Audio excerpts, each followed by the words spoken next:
Keyboard Immortal Chapter 16 hanggang 20. Natawa si Zuan sa sarili. Masarap sana kung si Brother 12 ang mag-aalaga sa akin habang nasa daan. Nakumpirma na niya na may masamang balak ang lalaking ito. Ito na ang perpektong pagkakataon para matuklasan niya kung sino ang nasa likod ng mga tangkang ito sa kanyang buhay. Magkasama silang dalawa na umalis ng lungsod. Sa paglilibot na ito sa lungsod lamang napagtanto ni Zuan kung gaano siya kaswerte noong araw na siya ay lumipat ng tirahan. Ang mga slum kung saan siya nagising ay nasa labas ng pangunahing lungsod, kung saan naroon ang ilang. Ang mga sundalo at magsasaka ay nagpapatrolya pa rin sa mga labas na iyon upang itaboy ang napakaraming mababangas na hayop na kung minsan ay pumapasok mula sa kalapit na Hidden Dragon Mountain. Ang mga hayop na ito ay napakarami, at kung minsan ay sinasalubong ang mga manlalakbay na dumadaan sa paanan ng bundok. Ang mga poste ng bantay ay itinayo sa kabila lamang ng mga slum upang bantayan sila, at upang pigilan ang mga ordinaryong mortal na gumalalampas doon. Mabuti na lang at kasama ni Zuan ang Plum Blossom 12. Nagbigay ang huli ng isang bagay sa mga gwardya, na tila mga dokumento sa paglalakbay na nagpapakita rin ng kanyang cultivation. Dahil nasiyahan dito, pinayagan sila ng mga gwardya na dumaan. Pagkatapos umalis sa gwardya, binigyan ni Zuan si Plum Blossom 12 ng isang tingin ng paghanga. Kapatid, ano ang kasalukuyang antas ng iyong cultivation? Tila hinahangaan ka ng mga sundalong iyon. Gusto niyang malaman ng higit pa tungkol sa kung sino ang kanyang kinakaharap, upang makapaghanda siya ng mga panlaban ng maaga. Nakatulong na hindi pa rin alam ni Plum Blossom 12 ang bagong tuklas na kapangyarihan ni Zuan. Halatang natuwa si Plum Blossom 12. Sobrang galing pa rin. Nasa ikatlong baitang pa lang ako ng ikalawang ranggo. Mukhang hindi rin naman siya ganoon kalakas. Katumbas iyon ng paglilinang ko ng isang araw, naisip ni Zuan. Masayang hinintay ni Plum Blossom 12 ang pagpupuri ni Zuan, naghihintay ng isa pang pagkakataon para magyabang. Sa halip, nanatiling tahimik si Zuan, walang imek. Inilagay ni Plum Blossom 12 ang kanyang pananahimik dahil sa kakulangan ng kaalaman. Kung tutusin, si Zuan ay isang walang kwentang basura na walang alam sa mga antas ng cultivation. Hindi niya malalaman kung gaano kahirap maabot ang ikatlong hakbang ng ikalawang ranggo. Nagpatuloy si Zuan sa kanyang linya ng pagtatanong. Wow! Ikaw siguro ang pinakamalakas sa iyong mga kapatid, di ba? Naalala niya kung paano kinailangang harapin ng mga bida sa maraming web novel ang mga kaibigan, pamilya, angkan, at iba pang walang kabuluhang kaugnayan ng isang kaaway, matapos talunin ang nasabing kaaway. Ipinakita nito ang kahalagahan ng pangangalap ng impormasyon bago kumilos. Hindi ganoon. Marami ang kasing lakas ko, at ang pinakamalakas ay ang pang-13 kapatid ko. Nakarating na siya sa ikatlong ranggo, buong pagmamalaking deklarasyon ni Plum Blossom 12. Ang kanyang 13 kapatid ay sumikat ng husto nitong mga nakaraang taon. Kung ganito kalakas kayong lahat, hindi ba't magiging napakagaling talaga ng Sectmaster ninyo? Natural na sabi ni Zuan. Siyempre naman, ang Sectmaster natin ay, napagtanto ni Plum Blossom 12 na sobra na ang nasabi niya, at mabilis na binago ang kanyang mga salita. Kalimutan mo na yan, wala ka namang alam tungkol sa cultivation. Ano pa ang punto ng pagsasabi mo nito sa iyo? Pinagsisihan ni Zuan kung gaano kabilas siyang natunto ng Plum Blossom 12, pero kahit papaano ay nakaamoy siya ng ilang kapaki-pakinabang na impormasyon. Ilang sandali matapos nilang lisanin ang himpilan ng bantay, may natano silang isang taong naglalakad papunta sa kanilang direksyon. Halatang dumilim ang kanyang mukha nang makita si Plum Blossom 12. Agad niyang ibinaba ang kanyang sombrerong kawayan upang takpan ang kanyang mukha, tumalikod, at nagmadaling umalis. May kislap ng pagkilala sa mga mata ni Plum Blossom 12. Naabutan niya ito ng ilang hakbang, habang sumisigaw, Kuya Tan, bakit ka nagmamadali? Tumigil si Brother Tan sa pagtakas, humarap sa kanila. Hinigpitan niya ang hawak sa espada at nagtanong, Plum Blossom 12, nandito ka ba para hulihin ako? Inosenteng itinaas ni Plum Blossom 12 ang kanyang mga kamay. Kuya Tan, ibang bagay ang paghihinala mo sa iba, pero bakit pinaghihinalaan mo rin ako? Nakalimutan mo na ba ang mga araw na ginugol natin sa pakikipaglaban sa Asher Dragon Sect? Kung hindi mo isinugal ang iyong buhay para patayin ako, patay na sana ako ngayon. Naaalala mo pa ba iyon? Halatang gamaan ang loob ni Brother Tan sa mga salitang iyon. Paano ko makakalimutan ang ganoong kawalang pag-iimbot na gawain? Sa anumang kaso, isa lamang itong hindi pagkakaunawaan sa pagitan mo at ng aming Sectmaster. Wala kang dapat ikatakot basta't nilinaw mo ang mga bagay-bagay, kaya bakit mo kailangang tumakbo? Tanong ni Plum Blossom 12. Dati kaming magkasama, kumakain at umiinom buong gabi. Hindi na ako nakahanap ng ibang kasama simula nang umalis ka. Namula ang mga mata ni Brother Tan, at lumabas ang mga ugat mula sa kanyang mga kamay. Hindi mo kailangang magsalita para sa kanya. Paano ko matatanggap ang kahihiyan ng pagkawala ng asawa ko sa akin?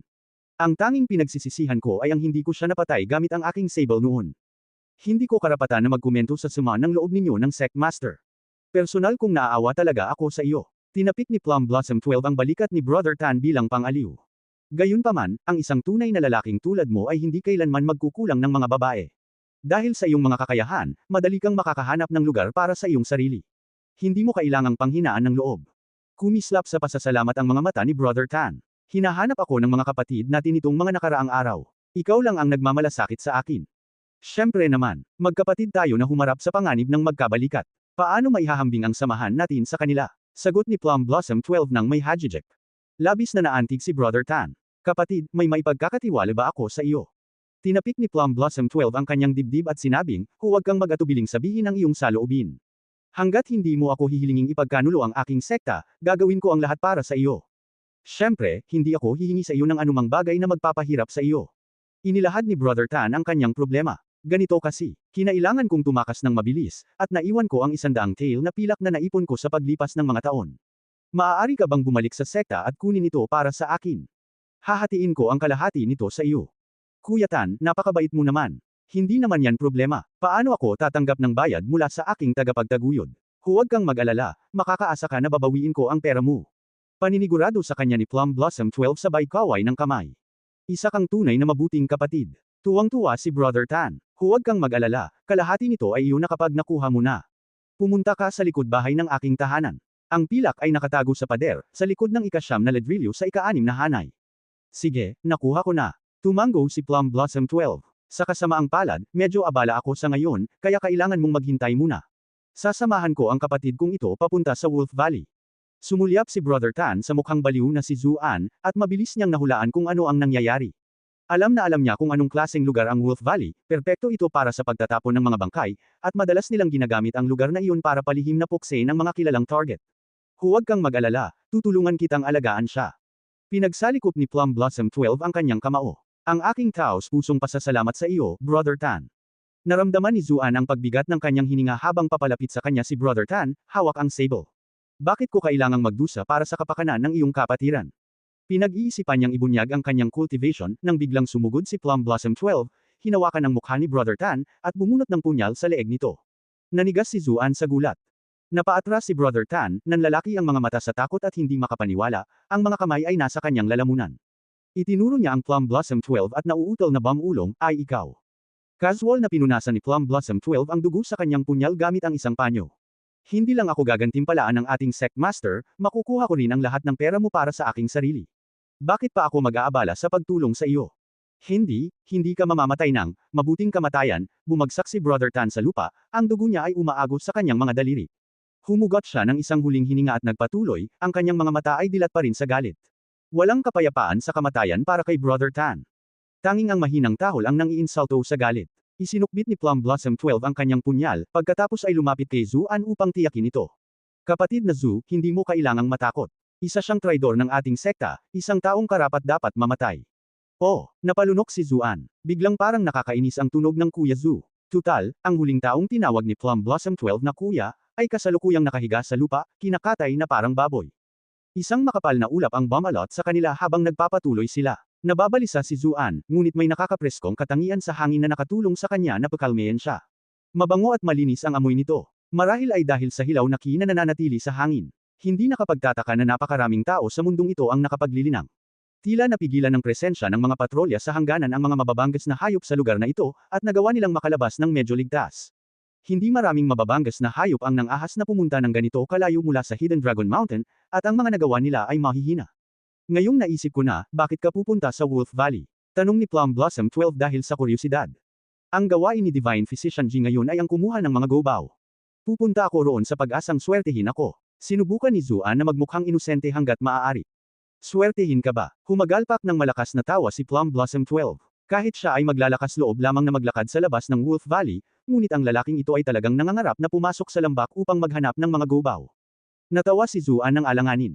Sinusubukan ko lang ang swerte ko. Sino ang nakakaalam? Baka may makita akong mga bangkay ng lobo na nakahiga lang. Tiningnan ni Plum Blossom 12 si Zuan ng may paghamak. Mas bobo pa sa bato ang batang ito. Gayunpaman, hindi pa rin siya nagsasalita. Mawawala ang plano niya kung outrest si Zuan ngayon.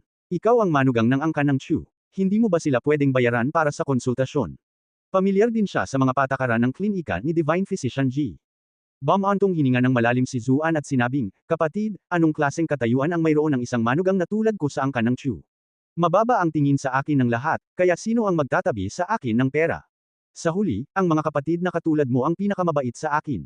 Matagal na tayong hindi nagkikita, pero handa ka pa ring gawin sa akin ang malaking pabor na ito. Siyempre naman, kung hindi ko ipagtatanggol ang mga kapatid ko, sino pa ang dapat kong ipagtanggol? Humanga si Plum Blossom 12 dahil sa angking bait ng lalaking ito. Guwapo ba talaga ang first miss ng Chu clan? Ang isang taong tulad niya ay hindi kailanman magkakaroon ng pagkakataong makilala ang mataas na unang binibini ng angkan ng Chu. Ang tanging alam niya tungkol dito ay nagmula sa mga kumakalat na chismis. Para siyang diwatang bumaba mula sa langit, tapat na sagot ni Zuan. Talagang mapang-akit ang asawa niya. Kumusta ang nangyari sa kanya? Parang lumulutang ka ba sa langit? Tinignan ni Plum Blossom 12 si Zuan ng malaswang tingin. Malamig nang umisi si Zuan sa loob, ngunit kabaligtaran ang tono niya. Siya ay maputi, malambing, at makinis. Ito ang pinakamasarap na natikman ko. Napalunok si Plum Blossom 12 at inggit na sumagot, isa kang napakaswerteng anak ng isang asong babae. Matagumpay mong naloko ang Plum Blossom 12 para sa 79 na rage points. Tuwang-tuwa si Zuan. Ang Plum Blossom 12 na ito ay isa na namang poloka na nagnanasa sa laman ng isang sisni. Isang bugzo ng hangin ang nagdala ng amoy ng dugo, at napansin ng dalawa ang ilang piraso ng buto na nakakalat sa lupa sa harap nila. Mahirap matukoy kung saang hayop sila kabilang. Natawa si Plum Blossom 12 sa sarili at sinabing, ang mga mababangas na hayop na lumalabas sa Hidden Dragon Mountain ay nag-iiwan ng ilang labi, kahit papaano. Gayunpaman, kung mahuhulog ka sa mga kamay ng mga Asrape Wolves na iyon, wala nang matitira sa oras na matapos kanila. Nasa tuktok sila ng Wolf Valley, at walang ibang tao sa paligid. Hindi na natakot ang Plum Blossom 12 na umatras si Zuan. Iyan ba ang Wolf Valley? Nakita ni Zuan ang paglubog ng lupain sa harap niya, na bumubukas sa tila isang lambak. Nagkunwaring takot, hinawakan niya ang braso ni Plum Blossom 12 at sumigaw, Kuya, kailangan mo akong protektahan. Isa kang kahangahangang cultivator, di ba? Oo, nasa harap lang natin yan. Huwag kang mag-alala, sisiguraduhin kong paprotektahan, kita ng maayos, sabi ni Plum Blossom 12 nang may mapangasar ng ngiti. Zuan, alam mo ba na hangang-hanga ako sa iyo noon? Hindi ko alam na may taong ganito pala ka-inosente. Hindi ka pa pala tumatalino pagkatapos mong makaligtas sa tama ng kidlat. Tingnan mo, agad kang nakapasok sa patibong ko pagkatapos noon. Nanlaki ang mga mata ni Zuan. Kuya, anong pinagsasabi mo? Balak sana niyang hulihin si Plum Blossom 12 at saktan ito, ngunit naantala siya nang marinig niya ang mga salita ni Plum Blossom 12. Kailangan niyang matuto ng higit pa tungkol sa bagay na ito. Sa anumang kaso, mas malakas siya sa kanilang dalawa ng kaunti lang, at mayroon siyang mga baraha tulad ng Poisonous Prick at Poison Bottle na nasa kanyang manggas. Inisip niya ang kanyang pagkakataon laban sa Plum Blossom 12. Itinulak siya palayo ni Plum Blossom 12, at nanghihina siyang bumagsak sa lupa. Pinalalim nito ang paghamak sa mga mata ni Plum Blossom 12. Hinaploads niya ang bahagi ng kanyang damit na hinawakan ni Zuan kanina. Dahil maganda ang aking pakiramdam ngayon, papaliwanagan kita bago kita paalisin. Oo, ako ang nagdala sa iyo sa labas at nagtali sa iyo sa isang puno noong Maunas na gabing iyon. Hindi ko lang inakalang magiging ganito kaswert para makaligtas sa tamaan. Napasinghap si Zuan sa kunwaring takot. Ikaw ang salarin. Wala akong pakialam sa iyo, kaya bakit mo ako kailangang saktan ng ganito? Sumagot si Plum Blossom 12 nang may malamig na ngisi, ikaw lang ang dapat sisihin sa pagkakasakit mo sa isang taong hindi mo dapat ginawa ng masama. Sino ang nasaktan ko? Nag-aalalang tanong ni Zuan. Itinapat ni Plum Blossom 12 ang kanyang paa sa likod ni Zuan at hinampos ito sa mukha gamit ang kanyang punyal. Hindi mo kailangang malaman yan. Bakit hindi mo tanungin si Haring Yama kapag narating mo na ang mundo ng mga patay? Nagulat si Zuan sa sinabing iyon. Ang mundong ito ay mayroon ding konsepto ni Haring Yama at ng daigdig ng mga patay. Hindi ka kailanman palalayasin ng angkan ng Chu kung maglalakas loob kang patayin ako. Gumanti ng putok si Zuan. Kailangan niyang malaman kung ang salarin ay miyembro ng angkan ng Chu. Takot na takot ako. Tinapik ni Plum Blossom 12 ang kanyang puso ng may labis na takot. Nasa ilang tayo, at hindi na kailanman matatagpuan ang iyong bangkay. Walang makakaalam kung paano ka namatay. Sandaling tumigil si Plum Blossom 12. Gayunpaman, mabuti na lang at pinaalalahanan mo ako. Mas mabuting mag-ingat kaysa magsisi. Tama ka, hindi ako dapat gumawa ng aksyon laban sa iyo. Itatapon kita sa Wolf Valley at ipapakain sa mga Asrape Wolves ang bawat piraso ng iyong katawan. Kung gayon, kahit ang Chu clan ay hindi makakapag-alam nito pabalik sa akin. Naintriga si Zuan. Base sa tono niya, ang utak sa likod nito ay hindi mula sa angkan ng Chu. Alam mo ba kung bakit sila tinawag na Asrape Wolves? Tanong ni Plum Blossom 12 na may mapangasar ng ngiti. Bago pa makasagot si Zuan, sinagot na niya ang sarili niyang tanong. Dahil mahusay sila sa pagpunit ng puwet, hindi nila agad pinapatay ang kanilang biktima. Mapipilitan kang panuurin ng walang magawa habang pinupunit nila ang iyong mga bituka at unti-unting nilalamon ka. Iniisip ko kung gaano kasakit iyon. Naguluhan si Zuan. Ano ang punto ng pagsasabi ng lahat ng ito ngayon? Mayroon bang anumang uri ng pagpapahirap o fetish na dugo si Plum Blossom 12? Itinuring ni Plum Blossom 12 ang katahimikan ni Zuan bilang tanda ng matinding takot, at inakala na ang lahat ay nasa ilalim ng kanyang kontrol. Masayang ipinagpatuloy niya ang kanyang monologo. Gayunpaman, kung masasagot mo ang ilan sa mga tanong ko, isa sa alang-alang ko ang pagpapatawad sa iyo ng mabilis at hindi gaanong masakit na kamatayan. Ano ang gusto mong malaman? Tanong ni Zuan. Maaari kayang may natuklasang nakakagulat na sikreto ang dating may-ari ng bangkay na ito, na nagudyok sa iba na magpadala ng mga mamamatay tao para habulin siya. Yumuko si Plum Blossom 12 at tumingin kay Zuan na may kakaibang ngiti sa mukha. Gaano kalaki ang unang binibini ng angkan ng Chu? Nakatitig sa kanya si Zuan nang may gulat at katahimikan.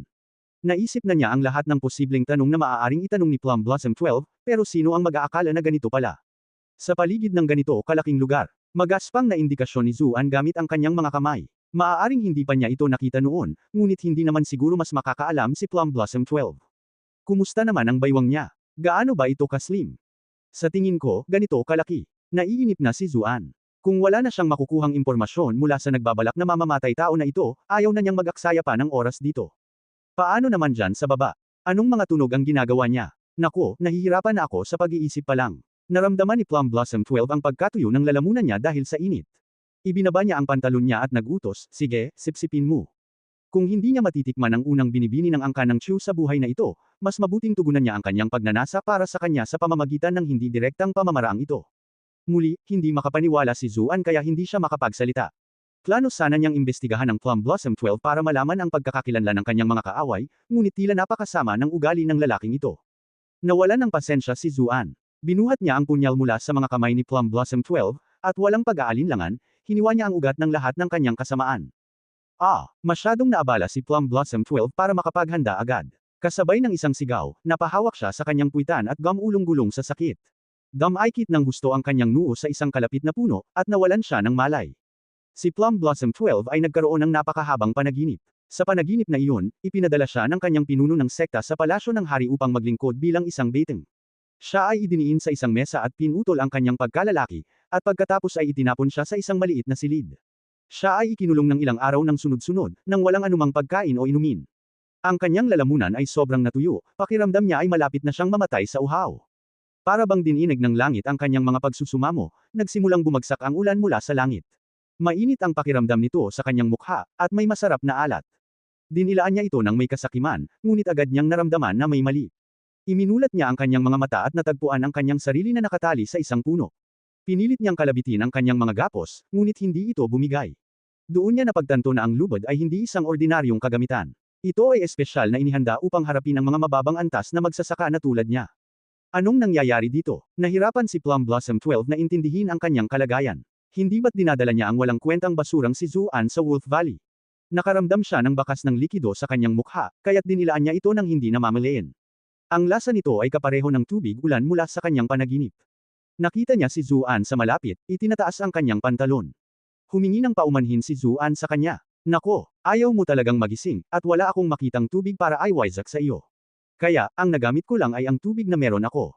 Medyo mainit kasi nitong nakaraang 2 araw, kaya medyo naninilaw ang kulay. Ang paliwanag ni Zuan ay walang iniwang pagdududa sa isipan ni Plum Blossom 12 kung ano nga ba ang likidong iyon sa kanyang mukha. Naalala niya kung paano niya ito nainom ng ilang subo sa kanyang panaginip, at nanginig siya sa matinding takot. Sus Mariosep. Matagumpay mong natalo ang Plum Blossom 12 para sa 777 rage points. Bro, mukhang sinasuman ka na rin ng panahon. Nakaramdam ng pananibik si Zuan. May mga rage points na makukuha rito. Bilang isang keyboard warrior, mahihiya siya kung hindi niya sasamantalahin ng gusto ang pagkakataong ito. Galit na sigaw ni Plum Blossom 12, paano mo ako nagawang itali? Bilasan mo at pakawalan mo ako. Tumalon pababa si Zuan mula sa natumbang puno na kinatatayuan niya. Nakalimutan mo na ba ang nangyari kanina? Lalong lumakas ang takot ni Plum Blossom 12 nang maalala niya ang mga naunang pangyayari. Natatapakan ko ang batang ito kanina, gusto kong bigyan niya ako ng, sumulyap siya, para lang makitang duguan ang kanyang puwitan. Kahit tumigil na ang pag-agos ng dugo, wala na ang dapat sanay naroon. Sumigaw siya ng malungkot, nasaan na? Ang kanyang galit na ungol ay muling nagdulot ng pagkapunit ng kanyang mga sugat, na nagdulot ng pagtalsak ng dugo. Namangha si Zuan sa kung gaano katatag ang pangangatawan ng mga cultivator. Sa kanyang dating mundo, ang isang lalaking nagtamo ng ganitong pinsala ay malamang na namatay na dahil sa labis na pagkawala ng dugo. Ngunit ang Plum Blossom 12 ay kayang tumagal ng ganito katagal. Casual na kinagat ni Zuan ang kanyang mga tainga, naiirita sa biglaang pag-ungol mula sa Plum Blossom 12. Itinuro niya ang isang mahabang kawayan na hindi kalayuan. Isang manipis na sinulid ang nakatali sa isang dulo ng kawayan, at isang duguan at hugis daliri na bagay ang nakasabit dito. Ayan, nandoon ang kayamanan mo. Walang hiya ka. Nang ahas kang saktan ako. Naalala ni Plum Blossom 12 ang lahat ng nangyari, napagtanto niyang napatay na pala siya. Matagumpay mong naloko ang Plum Blossom 12 para sa 999 na rage points. Tila ang mga tao, kahit saang mundo sila nagmula, ay labis na nag-aalala tungkol sa kanilang kayamanan. Ito ang pinakamalaking pagdagsa ng mga rage point na nasaksihan ni Zuan.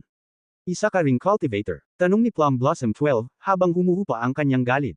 Kahit na mabigla siya, walang paraan na basta na lang maaga ng isang ordinaryong mortal ang kanyang punyal. Para magamit ni Zuan ang napakalaking puwersang nagawa niya, ang antas ng kanyang cultivation ay dapat na mas mataas pa kaysa sa kanya.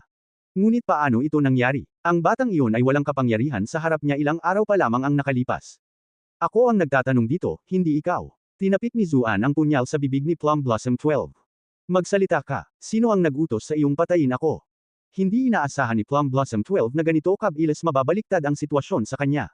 Galit pa rin sa loob-loob niya, inikat niya ang kanyang ulo sa gilid at tumangging magsalita. Ayaw mong magsalita, ha? Hindi naapektuhan si Zuan sa reaksyon ni Plum Blossom 12. Sa halip, kinuha niya ang kawayan sa gilid at isinabot ang parang daliring bagay sa harap ni Plum Blossom 12. Sa totoo lang, ang pagputol nito ay hindi kasing nakamamatay ng iniisip mo. Kung magpapagamot ka sa oras, baka maibalik mo lang ito sa dati.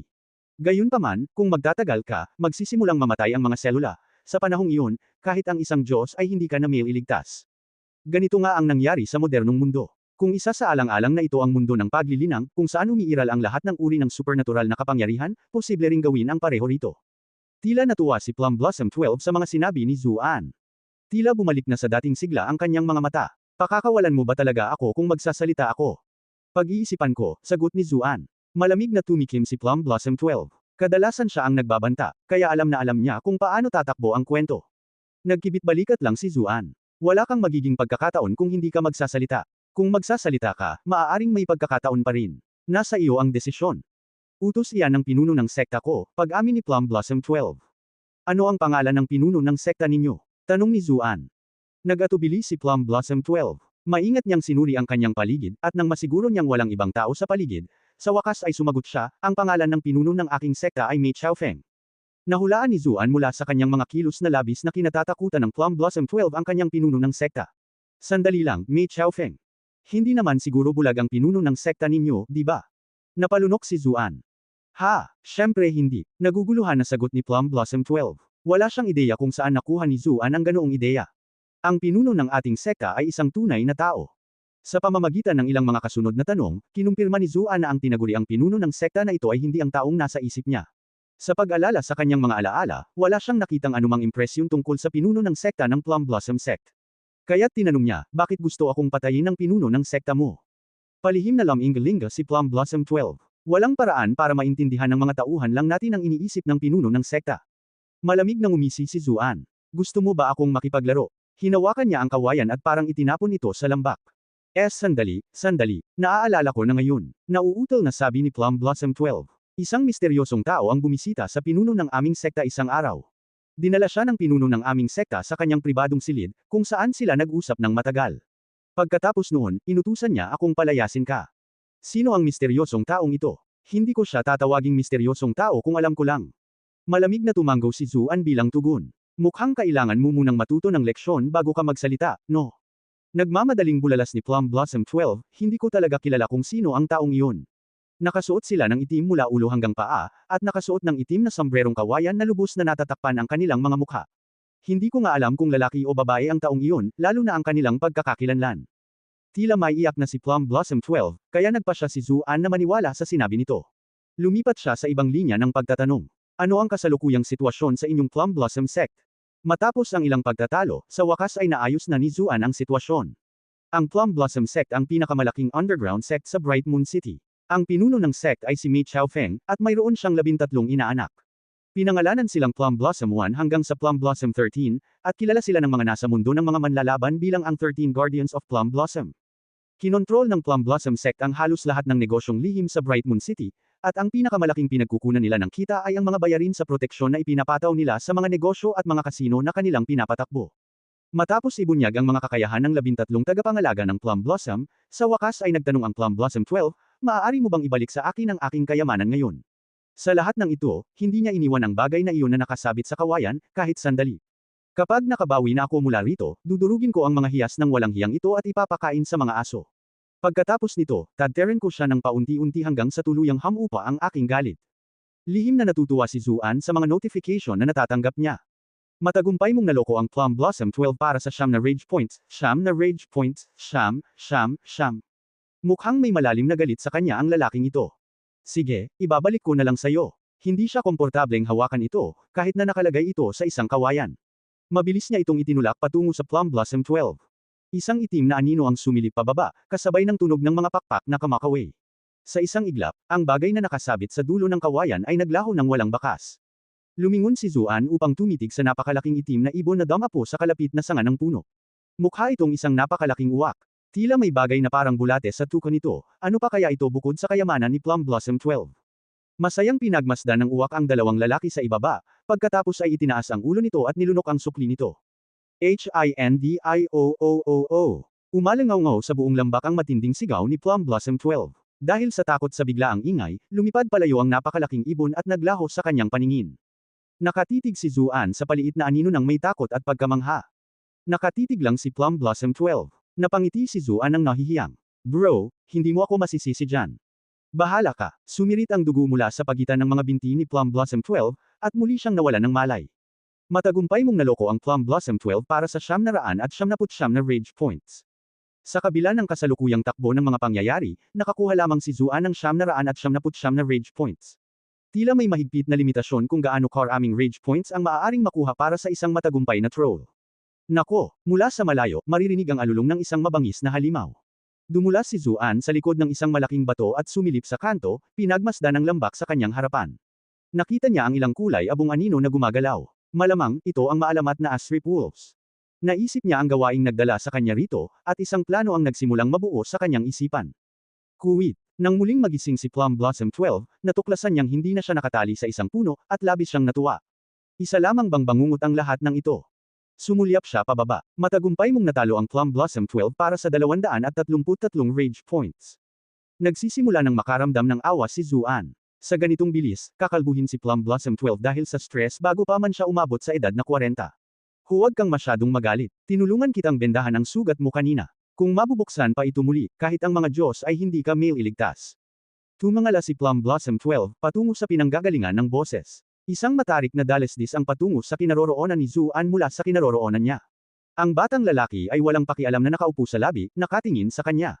Isa na namang pag-agos ng galit ang nanag sa kanya, at sumigaw siya, walang hiya ka. Papatayin kita. Matagumpay mong natalo ang Plum Blossom 12 para sa 333 rage points. Mabilis siyang umakyat sa dalesdis, hindi pinansin ang biglaang pag-agos ng sakit na nagmumula sa pagitan ng kanyang mga binti na naging dahilan ng pamumulan ng kanyang mga mata. Nang malapit na niyang maabot ang kanyang target, isang mabilis na sipa ang muling nagpatamba sa kanya.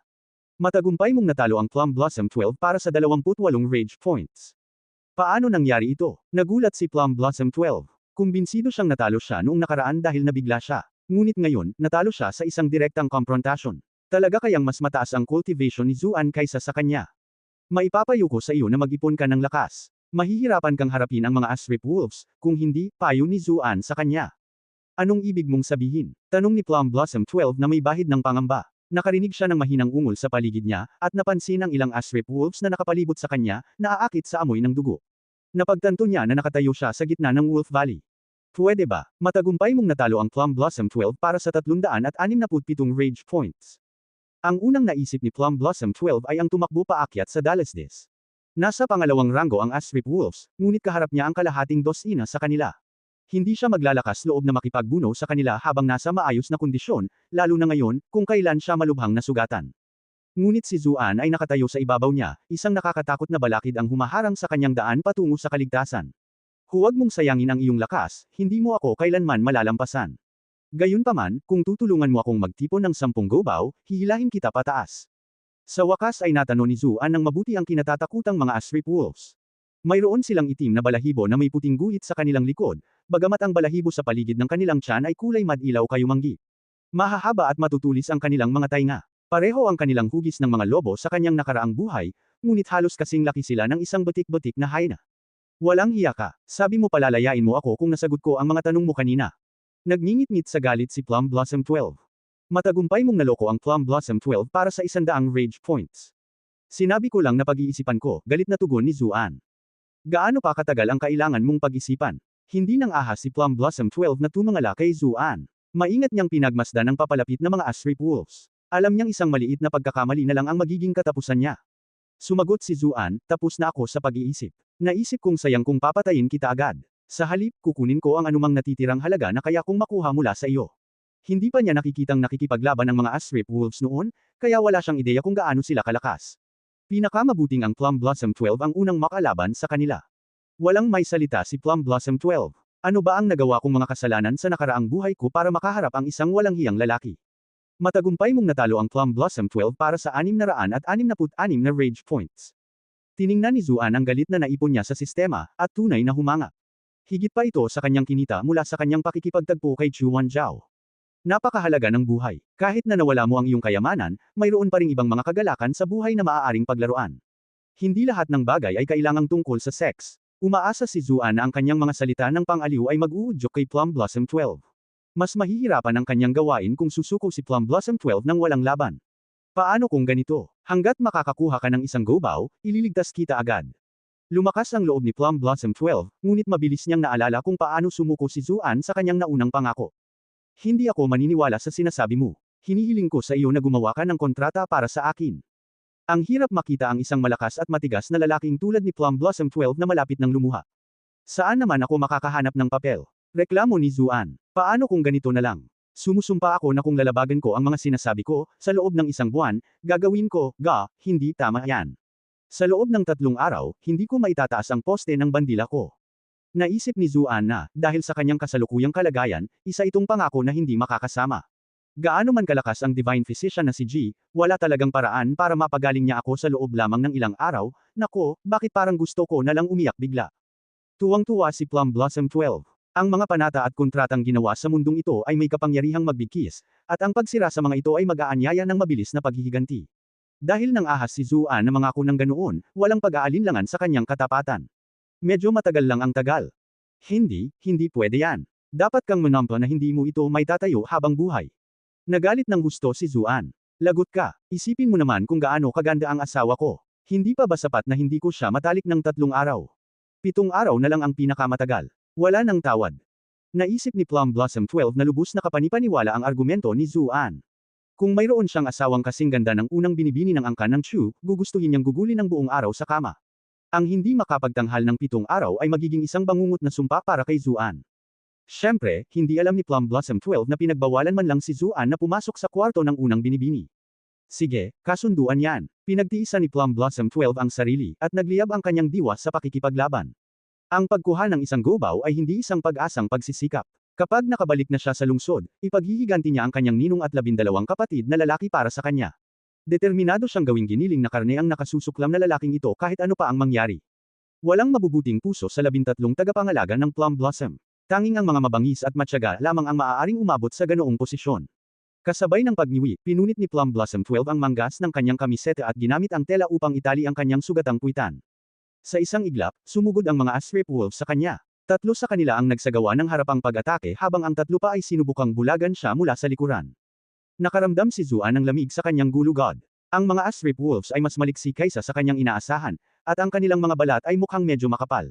Si Plum Blossom 12 ay isang cultivator sa 2 baitang ng 2 ranggo, na may sapat na lakas upang mabasag ang isang puno sa isang suntok lamang.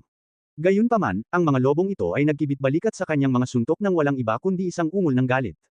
Pinalipad ni Plum Blossom 12 ang isang Asric Wolf ng may malakas na suntok, ngunit agad siyang napunta sa depensa ng may isa pang halimaw na sumugod sa kanya mula sa likuran. Kumunot ang kanyang noo dahil sa matinding konsentrasyon, laminggalinga ang kanyang mga mata habang sinusubukang subaybayan ang lahat ng kanyang mga kalaban ng sabay-sabay. Sus Mariosep, kung ako ang kukuha ng mga go-bow para sa iyo, hindi ba sa tingin mo dapat mo man lang ibigay sa akin ang aking punyal? Matagumpay mong natalo ang Plum Blossom 12 para sa 187 rage points. Mahuli, sigaw ni Zuan habang ibinabato ang punyal patungo sa kinubkob na mamamatay tao. Hindi siya nag-aalala na baka samantalahin ng Plum Blossom 12 ang pagkakataong atakihin siya. Walang paraan para maitaboy niya ang 6 na uhaw sa dugong mga halimaw ng sapat na panahon para makaakyat sa Dalesdis. Hindi mabilang na labanan ang naranasan ni Plum Blossom 12 sa kanyang brutal at madugong pag-akyat sa posisyon ng 13 Guardians.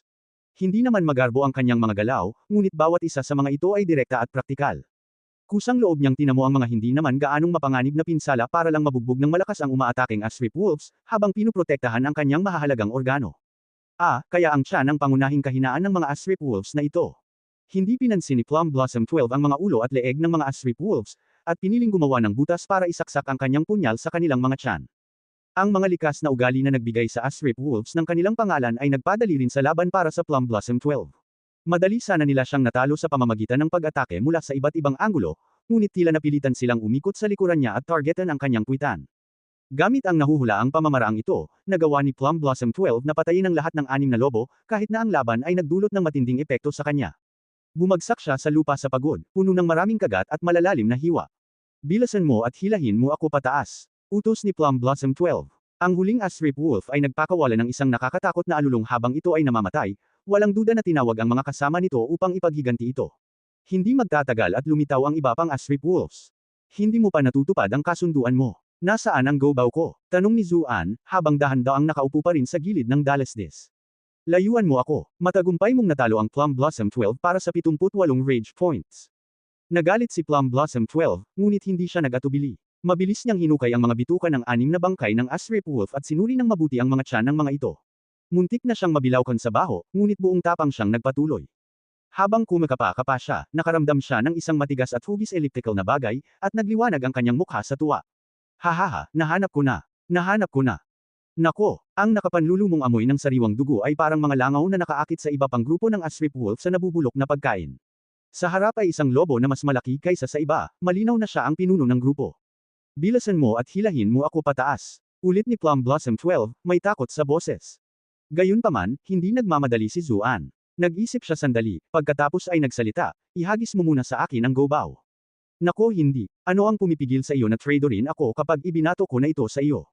Hindi tanga si Plum Blossom 12. Nasaktan si Zuan. Kinwestiyon mo ba ang pagkatao ko? Hindi ba't seryoso ang pangako ko kanina? Ihagis mo sa akin ang go-bow, bilis. Kung magpapatuloy ka sa pag-aatubili, aagawin ka agad ng ibang Asrip Wolves. Mula sa kinatatayuan ni Zuan, nakita niya ang mga Asrip Wolves na nagtatakbuhan sa sahig ng lambak. Darating sila sa loob ng wala pang 1 minuto. Dahil sa kawalan ng pagpipilian, inihagis ni Plum Blossom 12 ang go-bow kay Zuan. Bilasan mo, hilahin mo ako pataas. Isinuksok ni Zuan ang go-bow sa kanyang bag. Kinuha niya ang lubod na ginamit niya para itali ang Plum Blossom 12, at inihagis ang isang dulo pababa sa lambak. Heto, kunin mo. Sinubukan ni Plum Blossom 12 na hawakan ang lubad, ngunit ilang metro ang ikli nito. Hindi niya ito maabot kahit tumalon pa siya. Halos malampasan ng galit niya ang takot niya sa paparating na mga lobo. Pinaglalaruan mo ba ako? Matagumpay mong natalo ang Plum Blossom 12 para sa 144 na rage points. Bulalas ni Zuan sa pagkamangha. Paano ko nalaman na hindi sapat ang haba ng lubad? Dapat ay naghanda ka ng mas mahabang lubad para sa mga ganitong sitwasyon. Sa sobrang galit ni Plum Blossom 12, halos mabaliw na siya. Hindi ka ba pwedeng bumaba ng ilang hakbang lang dito sa Dalesdes? Matagumpay mong naloko ang Plum Blossom 12 para sa 500 rage points. Mariing umiling si Zuan. Hindi ko kaya. Natatakot ako sa mga Asrip Wolves na iyon. Paano kung madulas ako? Maliwanag na parang araw para kay Plum Blossom 12, walang balak si Zuan na iligtas siya. Pero sumumpa ka. Alam mo ba ang kahihinatnan ng paglabag sa iyong sumpaan? Nagkibit-balikat lang si Zuan. Nangako akong ililigtas kita, pero hindi ako nangako na magtatagumpay ako. Ginawa ko na ang parte ko. Ikaw ang hindi makakaabot sa lubad. Paano mo ako masisisi? Tiyak na ipaghihiganti ako ng Sect Master at ng aking 13 kapatid. Alam ni Plum Blossom 12 na walang makakatakas sa kasuklam-suklam na panlilinlang ni Zuan. Kumuha si Zuan ng kwaderno mula sa kanyang bag at isinulat ang mga pangalan ng Plum Blossom Sect Master at Plum Blossom 13. Kailangan ko ring ayusin ang sama ng loob ko sa kanila kalaunan, sagot ni Zuan. Ang Plum Blossom Sect ang tanging nahanap niya sa paghahanap sa kung sino man ang may pukana ng mga tangkang ito sa kanyang buhay. Hindi nagtagal at ang Plum Blossom 12 ay tuluyang napalibutan ng mga Asrip Wolves. Nagkaroon siya ng oras para sa isang huling tugon bago siya tuluyang nagpira-piraso. Hindi ka mamamatay ng mabuting kamatayan. Matagumpay mong naloko ang Plum Blossom 12 para sa 999 na rage points. Malamang hindi inaasahan ni Plum Blossom 12 na sasabihin niya ang parehong mga salitang sinabi ni Brother Tan 2 oras na ang nakalipas. Sino ba ang nagsabing ang mahinang paghagis lang ang nakakainsulto? Huminga ng malalim si Zuan sa sarili. Sumulyap siya sa madugong tanawin sa ibaba at ng ineg. Hindi siya mahilig sa dugo. Tumalikod siya at mabilis na umalis. Sa ngayon, isa pa lang ang nakuha niya sa 10 go-bow na kailangan. Paano niya titipunin ang 9 na iba pa? Ang brutal na puwersa ay isang masamang ideya. Naharap na sila ng Plum Blossom 12, ngunit 6 lamang sa kanila ang napatay bago namatay. Alam ni Zuan na walang paraan para makatapat ang isang baguhang cultivator na tulad niya. Tinasa rin niya na ang pinuno ng Asrip Wolves ay malamang na nasa ikatlong ranggo. Walang kalaban-laban si Zuan sa isang laban, lalo na sa isang labanan kung saan mas marami siyang kalaban. Taglay pa rin niya ang Poisonous Prick at ang Poison Bottle, at maaaring sinubukan niya itong labanan ng kahit anong uri ng mabangis na hayop. Ngunit ang panunood sa Plum Blossom 12 na tuluyang nawasak ng mga Asrip Wolves na ito ay nagpatakot sa kanya. Dapat kong subukan ang bunutan ng loto. Siguro makakakuha ako ng isang bagay na kapakipakinabang para harapin ang mga Asrip Wolves na iyon. Inilabas ni Zuan ang keyboard, at nagulat nang makitang mayroon siyang 7,220 rage points. Walang dodang ang Plum Blossom 12 ang may pinakamalaking kontribusyon. Naawa si Zuan na patay na ang mamamatay tao. Gusto pa sana niyang makakuha ng mas maraming rage points mula rito. Kung alam lang ni Plum Blossom 12 na iyon lang ang nagudyok kay Zuan para iligtas siya, malamang ay namatay na agad ito sa galit. Nanginginig si Zuan sa kasabikan habang inilalabas niya ang lottery interface. Pinindot niya ang Enter key. Ang kumikislap na ilaw ay dumapo sa Space key. Salamat sa paglalaro. Dumilim ang mukha ni Zuan. Susubukan na sana niya ulit nang may biglang pumasok sa isip niya. Sandali lang, nakalimutan ko ba ang isa sa mga mahahalagang hakbang? Hindi ako naghugas ng mukha. Itinigil ni Zuan ang kanyang pagbunot ng loto at binal-ikan ang rutang tinahak niya kanina. Naalala niya ang pagdaan niya sa isang batis habang papunta sa lambak.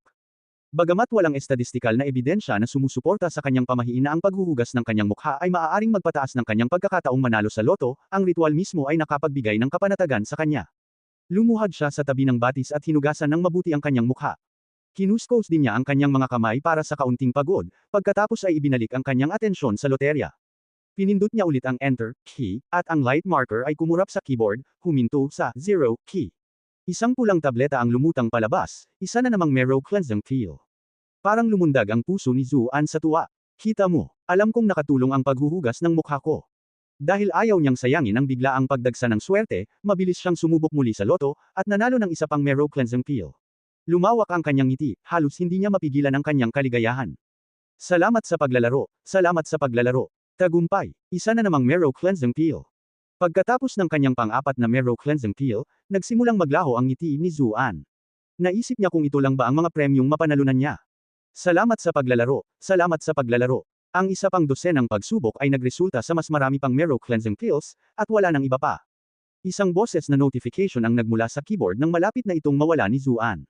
Dahil nakakuha na ang gumagamit ng sapat na Mero Cleansing Peels para mapataas ang iyong talento sa paglinang sa pinakamataas na antas, hindi nalilito ang Mero Cleansing Peels sa listahan ng mga gantimpala.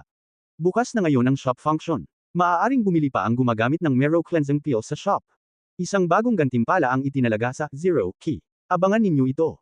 Namuo ang dilim sa mukha ni Zuan. Bakit hindi mo nalang sabihin sa akin kung ano ang bagong gantimpala imbes na sabihin mong abangan ko ito? Abangan ko na lang, naku. Nang mawala na ang kanyang inis, sinimulan ni Zuan na gamitin ang bagong function na shop.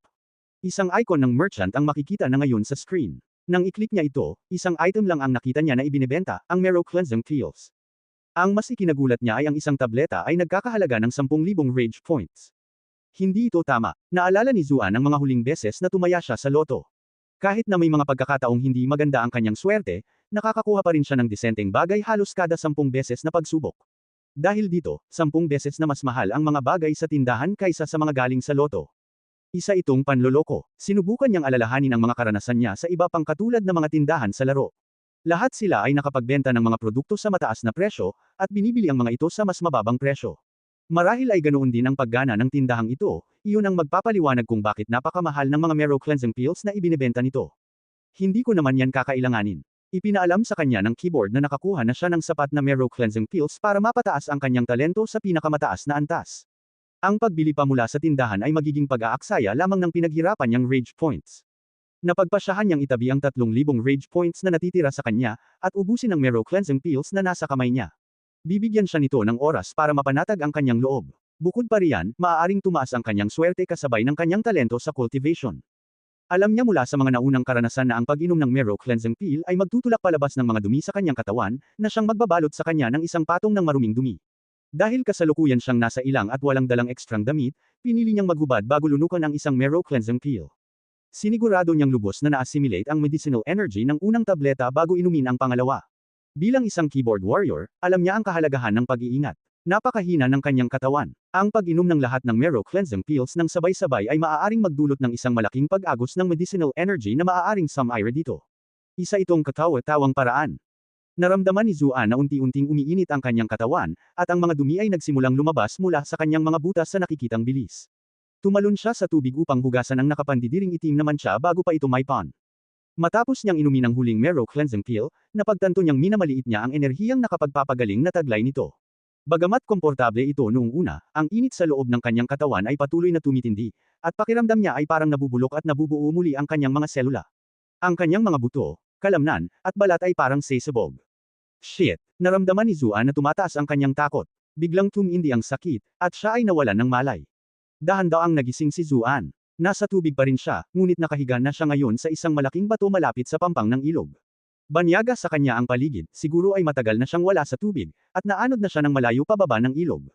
Mabuti na lang at hindi ako kinain ng mga pirana habang ako ay natamba, bulong ni Zuan, habang sinusuri ang kanyang katawan. Nakahinga siya ng maluwag nang makitang maayos pa ring nakakabit ang kanyang mga paa at kamay at iba pang pangunahing bahagi niya.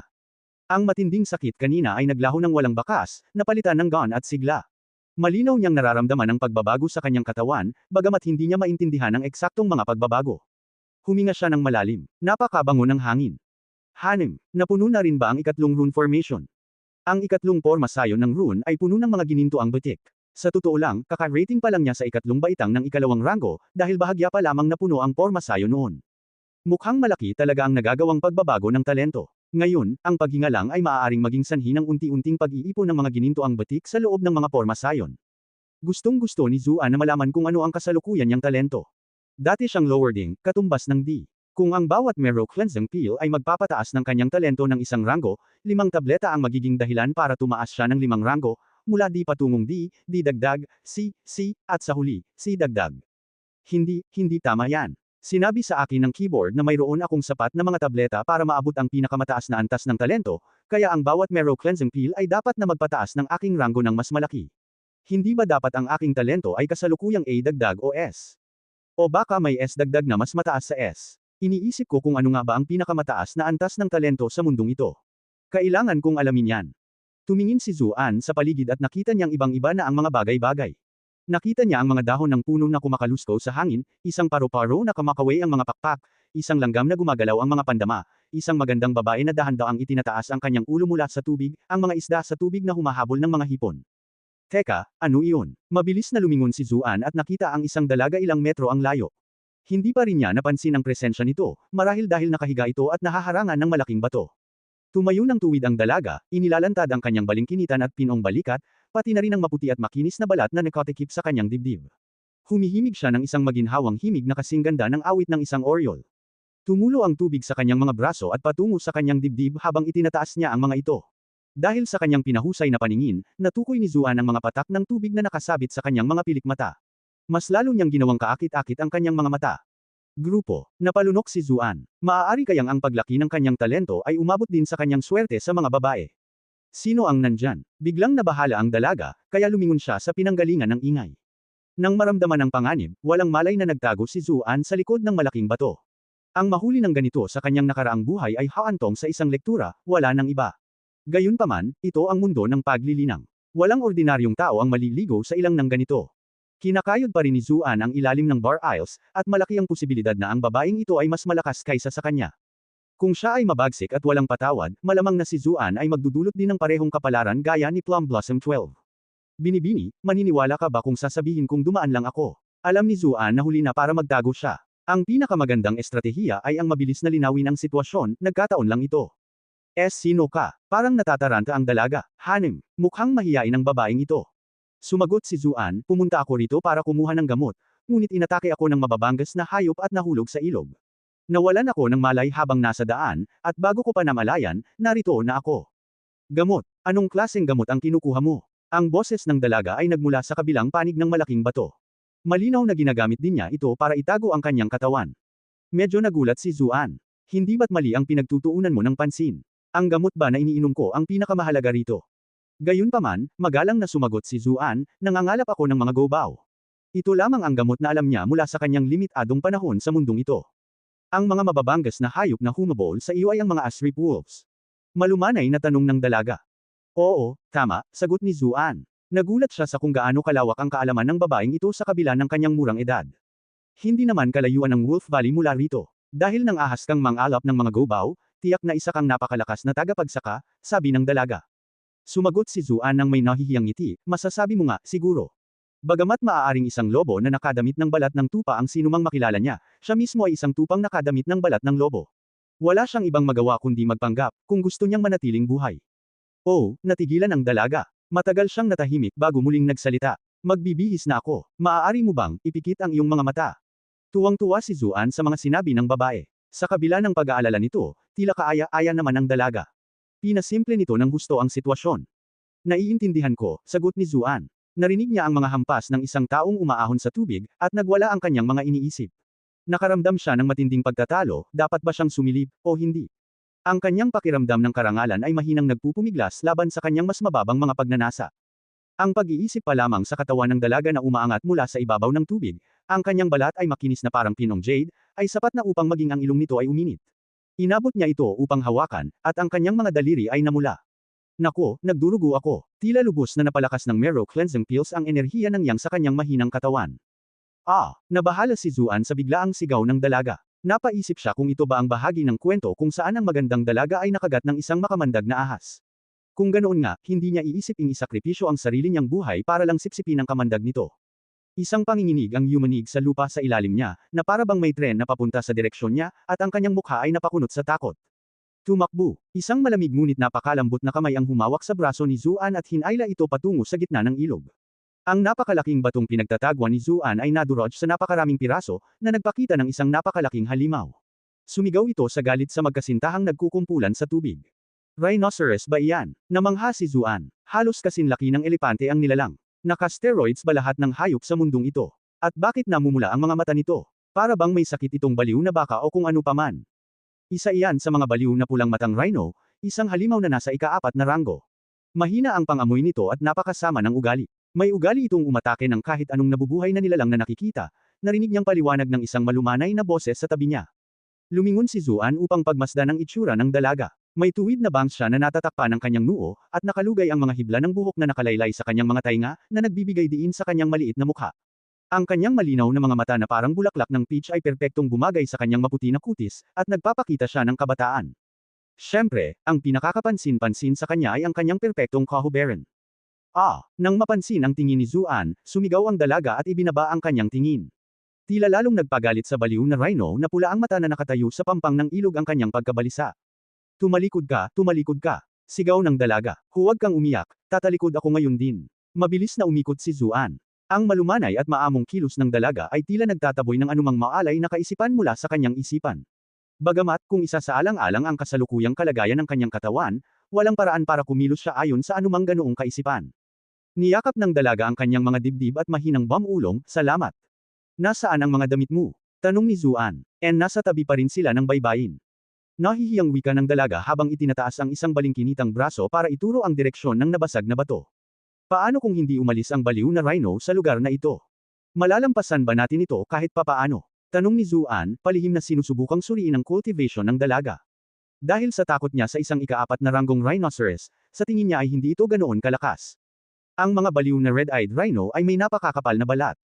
Kahit ang mga cultivator na nasa ika-4 na ranggo ay nahihirapang saktan ito, umiling ang dalaga habang sumasagot. Maaari pa rin natin itong subukan, sabi ni Zuan. Ang poisonous prick ay dapat na maging partikular na epektibo laban sa mga kalaban na may mataas na rating sa depensa ngunit mababa ang lakas at bilis ng pag-atake. Ito ang magiging perpektong pagkakataon upang mapalawak ang kanyang pagpapanggap bilang isang ekspertong cultivator, at maiwasan ang anumang mga katanungan mula sa dalaga tungkol sa kanyang katayuan. Hindi na kailangan. Matatapos na rin naman ito agad, sagot ng dalaga. Habang sinusubukang intindihin ni Zuan ang ibig sabihin ng dalaga, ang baliw na rhino na pulang mata ay nagsimulang umugoy-ugoy mula sa isang gilid patungo sa isa pa na parang lasing. Humakbang ito ng ilang hakbang at tuluyang bumagsak. Natalo mo ba? Napalunok si Zuan, biglang natuyo ang lalamunan. Nagkukunwari lang ba ang babaeng ito na mahina? Tumanggaw siya bilang tugon. Nagwisik ako ng gamot sa malaking bato kanina. Bumangga ang rhinoceros sa malaking bato at nalanghap ito. Anong gamot ang sapat na mabisa para mapatay ang ganito kalaking rhinoceros? Gulat na gulat si Zuan. May isa pang bagay sa sinabi nito na ikinabahala niya. Bakit mo inilagay ang gamot na iyan sa malaking bato? Nag-aalala ako, nauutol na sabi ng dalaga, humihina ang boses. Nag-aalala ako na, sisilipon mo ako. Pero, hindi mo kailangang mag-alala. Sedative lang yan, hindi naman mapanganib. Huminga ng malalim si Zuan. Kung sapat lang ang lakas ng gamot na iyon para mapatay ng mabilis ang napakalaking rhinoceros na iyon, malamang isang buwan na siyang tulog kung sinubukan niyang sumilip kanina. Maaari mo bang ipikit ang iyong mga mata ngayon? Magbibihis na ako, nahihiyang sabi ng dalaga, na parang natatakot na masaktan siya sa kanyang tanong. Siyempre naman, sagot ni Zuan. Hindi tulad ng sa mga drama sa TV, walang mga pang-iinsulto na parang ikaw na bastos. O mga pagtatangka sa buhay, kundi isang patuloy na pagkapahiya. Ganoon ba kaganda ang lahat ng mga dalaga sa mundong ito? Ang imahe ni Snow at ang kanyang matalas na dila ay nagpawi ng mga namumuong kaisipang ito. Nang makitang nakapikit si Zuan, sinimulan ng dalaga ang paglangoy papunta sa pampang. Nang marinig ang pagtalsik ng tubig, isang maliit na bitik ang lumitaw sa pagitan ng mahigpit na nakapikit na mga talukap ni Zuan. Ang kanyang mga mata ay pinagkaaitan sa loob ng napakaraming taon, at sa wakas ay oras na para gantimpalaan ang mga ito ng kaunti. Hinangaan niya ang kaaya-ayang mga haplos nito habang dumudulas ito sa tubig na parang sirena, ang kanyang figure ay malabo nang makita sa tubig. Nang sa wakas ay makarating siya sa pampang, kumabog ang puso ni Zuan sa pananabik. Magsusuot na sana siya ng damit ngayon. Hindi inaasahang itinaas ng dalaga ang kanyang kamay. Isang pader ng tubig ang pumailang lang sa langit, na natakpan ang kanyang katawan. Agad na nagalit si Zuan. Sino ba ang pinagbabawalan mo? Sa tingin mo ba ganoon akong klaseng tao? Lumipas ang isang maikling sandali, at muling bumagsak ang pader ng tubig. Sa wakas ay natapos na ang dalaga sa pagbibihis. Bumalik siya sa ilog at kumaway. Natapos ko na ang pagbibihis. Maaari mo nang imulat ang iyong mga mata. Sige, sagot ni Zuan. Nakakagulat ang kawalan ng kamalayan ng babaeng ito. Lumangoy siya patungo sa dalampasigan, at nagliwanag ang kanyang mga mata nang sa wakas ay natitigan niya ng mabuti ang dalaga. Nakasuot ito ng asul na bestida, at ang puting puntos na nakasabit sa kanyang baywang ay lalong nagpatingkad sa kanyang balingkinitan na figure. Tumingin siya kay Zuan at kinurap ang kanyang malalaking mata. Para siyang isang perpektong manika na porselana. Natulala si Zuan. Para bang nakatingin siya kay Asuka Saito. Isa na namang problema ang sumulpot, dahilan para magising siya sa kanyang pagmumuni-muni. Wala sa kanya ang kanyang mga damit. Bakit hindi ka pa lumalabas? Tinitigan ng dalaga ang lalaki sa tubig, ngunit mabilis na iniwas ang tingin, namumula ang kanyang mga pisngi. Hindi ba't sinabi ko na sa iyo kanina na natamba ako at nadala rito ng agos? Hindi ko alam kung nasaan ang mga damit ko, sabi ni Zuan. Pinag-isipan ito ng dalaga. Dahil naanod ka pababa ng ilog, malamang na ang mga damit mo ay nasa mas mataas na lugar. Maaari mo ba akong samahan papunta roon? Medyo natatakot akong maglakbay ng mag-isa. Nang makita ang mahiyain nitong personalidad, ang takot ng lalaki na mapatay sa kamay nito ay napalitan ng pagnanais na samantalahin siya. Ngayong nakapagpabaya na siya, oras na para samantalahin ang kalamangan. Nag-isip sandali ang dalaga, saka tumanggo bilang pagsang-ayon. Sige, hindi naman gaanong mapanganib ang lugar. Kaunti lang ang mababangas na hayop na nananatiling malapit sa ilog, pero marami pang darating para uminom mamaya sa gabi. Ligtas ka hanggat hindi mo ginagalit ang mga nagliliyab na lobo mula sa lambak ng lobo. Kung gayon, ano ang meron sa rhino na ito? Ngayon na napagmasdan na niya ng malapitan ang crazy red-eyed rhino, labis siyang namangha sa laki nito. Namula ang mukha ng dalaga. Sinundan ako nito pababa mula sa bundok ng nakatagong dragon. Namangha si Zuan. Pumasok ka ba sa nakatagong bundok ng dragon? Kahit ang isang hanggal ay alam na maraming makapangyarihang halimaw ang nagtatago doon. Binalaan na siya ng lahat ng uri ng tao na huwag pumasok sa bundok. Ngunit, ang dalagang ito ay pumasok sa bundok ng mag-isa. Maaari kayang napakalakas niya talaga. Nagsisimula ng pagsisihan ni Zuan ang kanyang desisyon. Dito ba talaga niya hinahanap ang sarili niyang kamatayan? Oo nga, may ilang mga halamang gamot na matatagpuan lamang sa kailaliman ng nakatagong bundok ng dragon. Isinuksok ng dalaga ang kanyang mga kamay sa mga tali ng kanyang basket ng mga halamang gamot at itinaas ito. Ngumiti siya ng inosenteng sinabi, "Tara na. Sasamahan kita sa pagkuha ng iyong mga damit."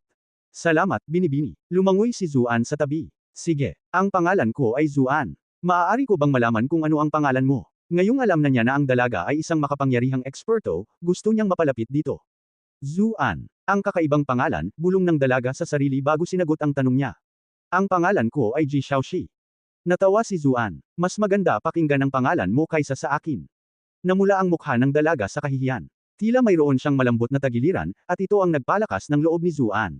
"Xiaoxi, kung nag-aani ka ng gamot sa Hidden Dragon Mountain, hindi ba't ibig sabihin noon ay isa kang napakalakas na eksperto?" Umiling si Ji Xiaoxi, at walang pakialam na sumagot, "Nasa ikatlong ranggo pa lang ako. Ang tanging dahilan kung bakit ako nakapasok sa bundok ay dahil sa bagay na ito na ibinigay sa akin ng aking ama." Habang nagsasalita siya, kumuha siya ng isang transparent na bote na naglalaman ng mga piraso ng berdeng pulbos. Naguluhan si Zuan. Ano iyon? Sumagot si Ji Shaoxi, ito ay isang gamot na gawa sa pinatuyong dumi ng dragon. Taglay nito ang natural na mapang-utos na aura na taglay ng mga dragon, at pinipigilan nito ang mababangas na hayop sa bundok. Namangha si Zuan, hindi ko akalain na may mga dragon pala talaga sa mundong ito. Itinago ni Ji Shaoxi ang bote ng mahigpit bago pamulong ng may pagniwi, masyado lang kasi itong mabaho, kaya kadalasan ay naliligo at nagpapalit ako ng damit pagkatapos umalis ng bundok. Hindi ko inaasahan na makakasalubong kita. Ganito talaga ang tadhana, natatawang sabi ni Zuan. Nang makita ang pagkadismaya na namuo sa noo ng dalaga, mabilis niyang iniba ang usapan. Sandali lang, kung ganoon nga, bakit ka inatake ng Crazy Red-Eyed Rhino kanina? Dahil iyon sa mahina nitong pandama, paliwanag ni Ji Shaoxi. Hindi naaamoy ng Crazy Red-Eyed Rhino ang dumi ng dragon, kaya hindi ito natatakot. Isa rin itong napaka-agresibong uri. Hindi ko sinasadyang napukaw ito habang dumadaan ako sa teritoryo nito, kaya hinabol niya ako hanggang dito. Naiintindihan ko. Tumanggo si Zuan bilang pag-unawa. Habang iniisip niya ang pangangatawan ng Crazy Red-Eyed Rhino, isang ideya ang pumasok sa isip niya. Nagpatuloy silang dalawa sa pag-uusap habang papunta sa Agus, at di nagtagal, narating nila ang dating kinaroroonan ni Zuan. Ang kanyang mga damit ay maayos pa ring nakatupi sa lupa. Shaoxi, pwede ka bang tumalikod? Sa totoo lang, ayos lang kay Zuan na pinapanood siya, pero ayaw niyang makita siyang isang Maniokis. Ma'am, sagot ni Ji Shaoxi at tumakbo sa likod ng isang puno. Umakyat si Zuan sa pampang ng ilog at nagbihis. Kinumpirma niya na naroon pa rin ang kanyang gobaw at ang mga pilak na tail na kinuha niya mula sa Plum Blossom 12, at nakahinga ng maluwag. Sige, tapos na akong magpalit, sigaw ni Zuan. Sa wakas ay lumabas si Ji Shaoxi mula sa likod ng puno. Nang mas matingnan niya si Zuan, nanlaki ang kanyang mga mata. Nagulat sa reaksyon ng babae, hinawakan ni Zuan ang sarili niyang mukha at nagtanong, anong problema? May kakaiba ba sa akin?